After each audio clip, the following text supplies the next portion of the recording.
Welcome back, true believers and all you spectacular Spidey fans, to another very exciting episode of Marvel's Spider-Man Miles Morales 101. So recently, the massive coverage from Game Informer for Miles Morales has still been going strong, where on top of the latest bits of gameplay for Miles Morales showcasing the web swinging in action, as well as our first glimpse at a boss fight with Rhino, and even more with Insomniac and Marvel completely blowing our minds with the inclusion of Spider-Cat, we've now been given the latest display of Miles by actually seeing some gameplay of the tracksuit in action during a very awesome stealth and combat sequence, where during this segment we do get a closer look at the game's UI system, which seems a lot more polished in comparison to what we saw in Spider-Man PS4, as well as an initial glance of Miles' gadgets that he can use during combat, where in a full-on comparison to Spider-Man PS4's gadgets, where Peter Parker did have a total of 8 at his disposal, Miles does appear to have only 4. This is obviously because, unlike Peter, Miles does have the extra advantage of his Venom powers as well as the ability to go invisible. So if Miles were to have the same amount of gadgets as Peter did on top of his already added power set, I think that would come off as a little bit OP.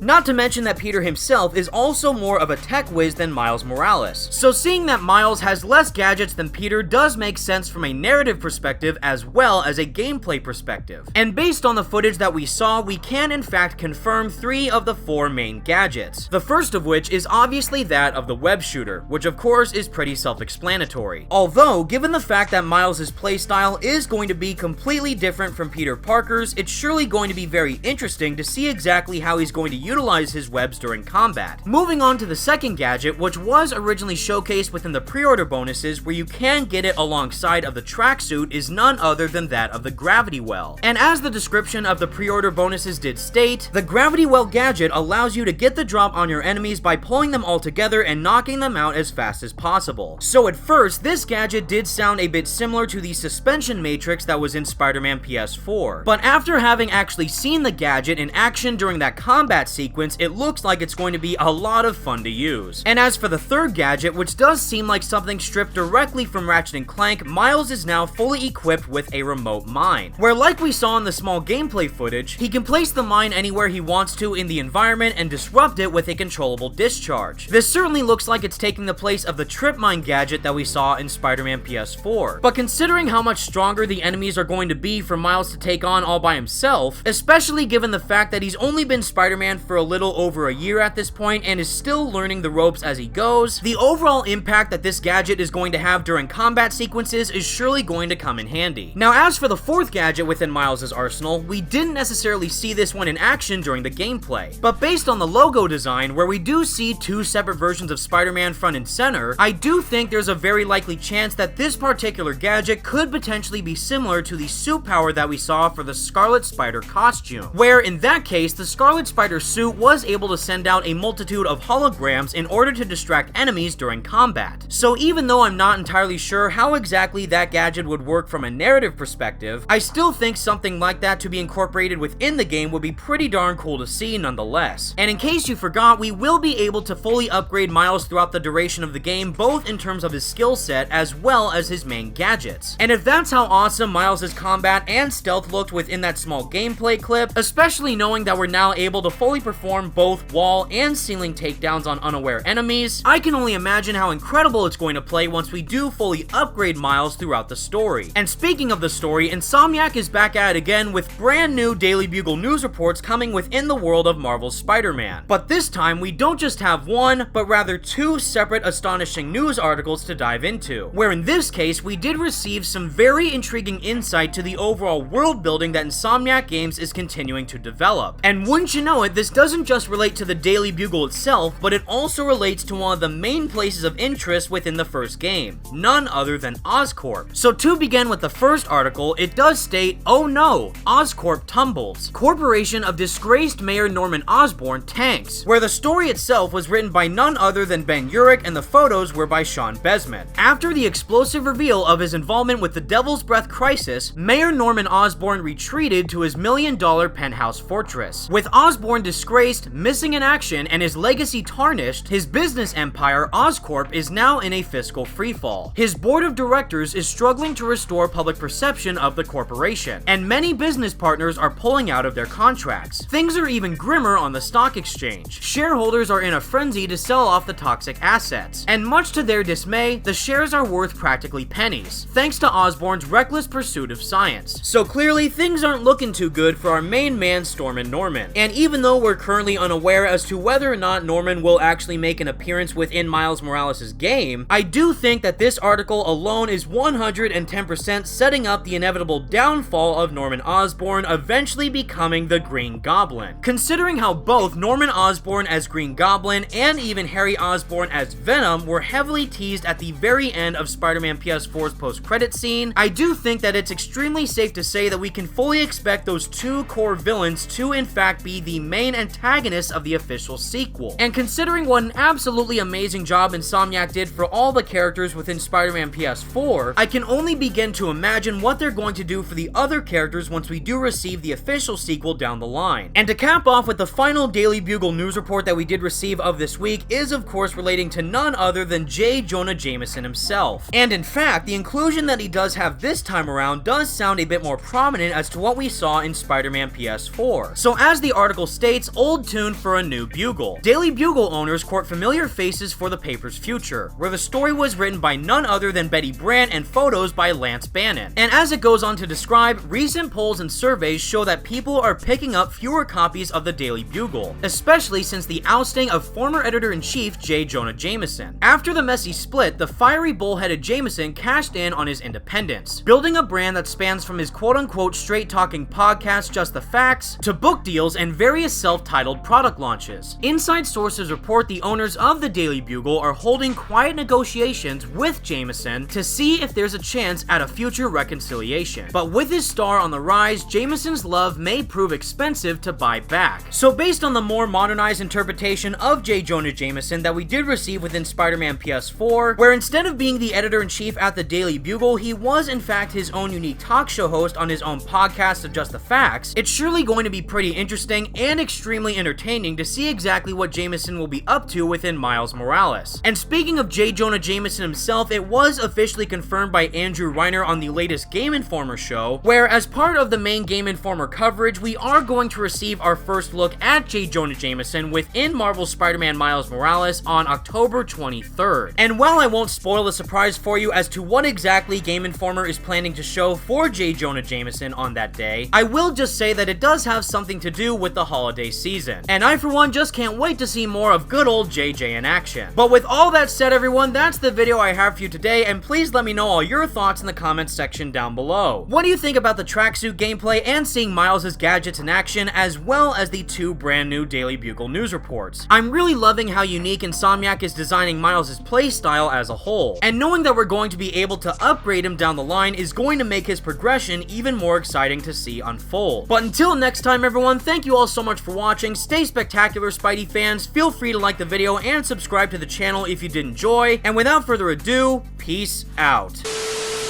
Sometimes a discreet approach yields better results. And by that, I mean not putting citizens in harm's way. Yeah, but I doubt that's what he's trying to do. I gotta go. Caller! Apparently, he had somewhere better to be. Hey, big guy. Jameson out!